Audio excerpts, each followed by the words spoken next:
The Nock to It is such an awesome thumb-activated trigger release, and honestly, the adjustments and maintenance is super simple.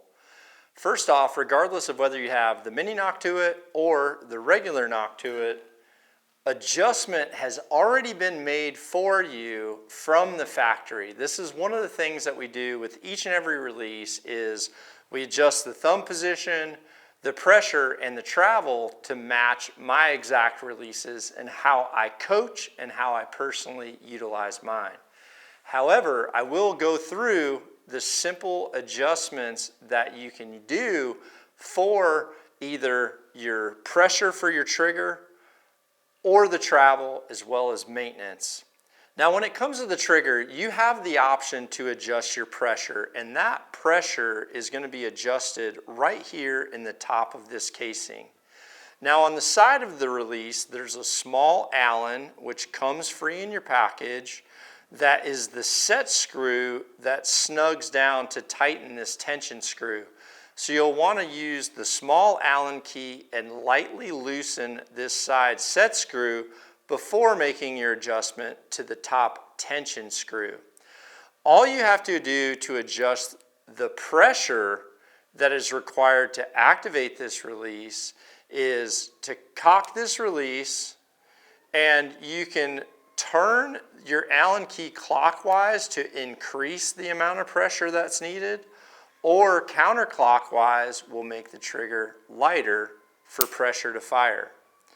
Now, one of the things that's important is that you don't want to tighten this all the way down to where it bottoms out that screw trying to make it too heavy.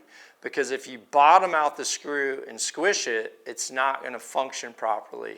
Likewise, if you back this out too far to try to make it super light, honestly dangerously light, then that actually will change the pressure for the cocking mechanism. So right where we have it set when you receive it is a perfect ideal place, but you can still make a few turns up or down to either make it a little bit lighter or a little bit heavier.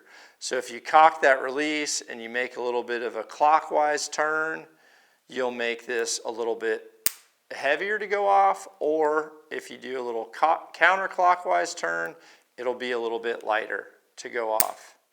Now once you've made the adjustment to where you want, you can then retighten the small screw that's here on the side of the casing to snug down to make sure your tension doesn't change. Another thing you can do to adjust this trigger is you have the ability to adjust the travel.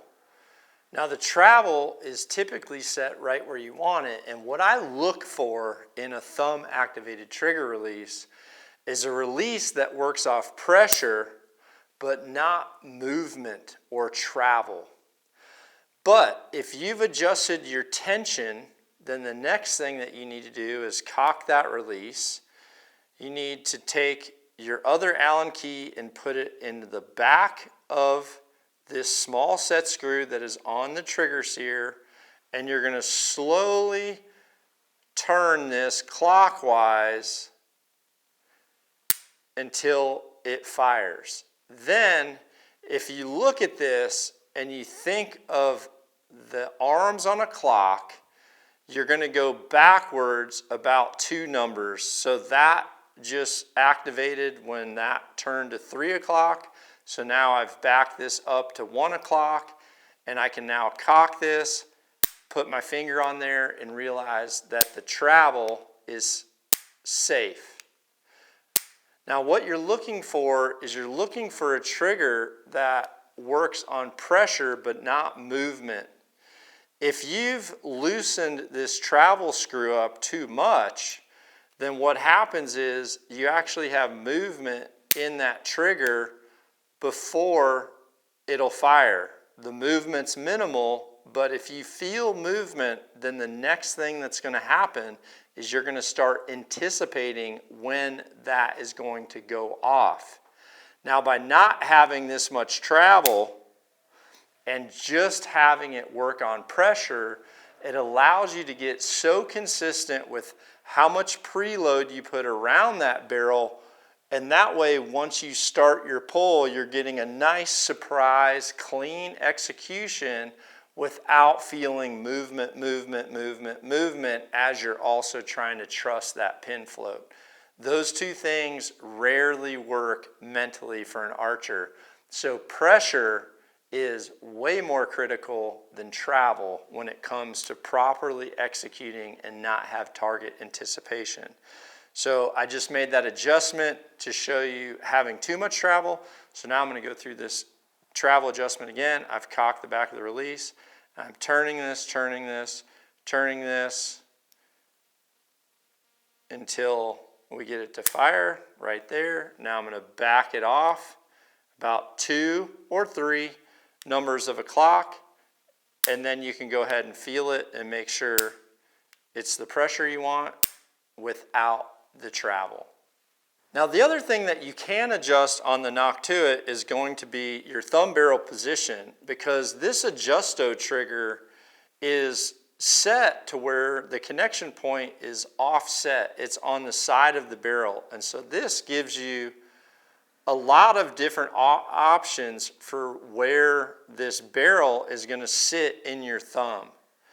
Now when you get it out of the package and how it comes to you in this position right here is how I prefer and how I teach people to use it, because once it's cocked and you're at full draw with your hand in a flat position, that's going to be exactly where the thumb needs to meet that barrel to properly shape it and put a little bit of skin in front of that trigger.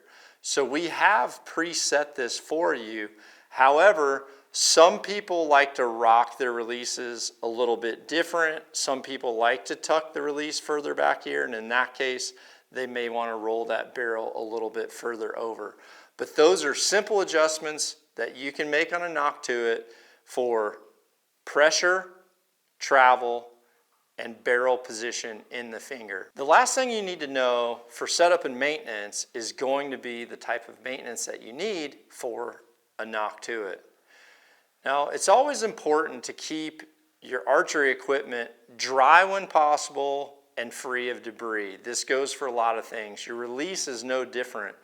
The parts are so precise in this trigger, which is why it has such an amazing feel and why it is so crisp.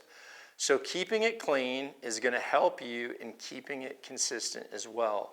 An easy maintenance that you can do is get the release lubricant that we have and simply put 1 drop right here in this front part of the jaw once it's cocked, and then also put 1 drop back here in the back as well. Then what you can do is you can take some compressed air and you can blow that into the release casing from one direction and then also the other. So I'm gonna put it right where I put that drop, and you can see it blew some out the back. Then I'm gonna do some the opposite way.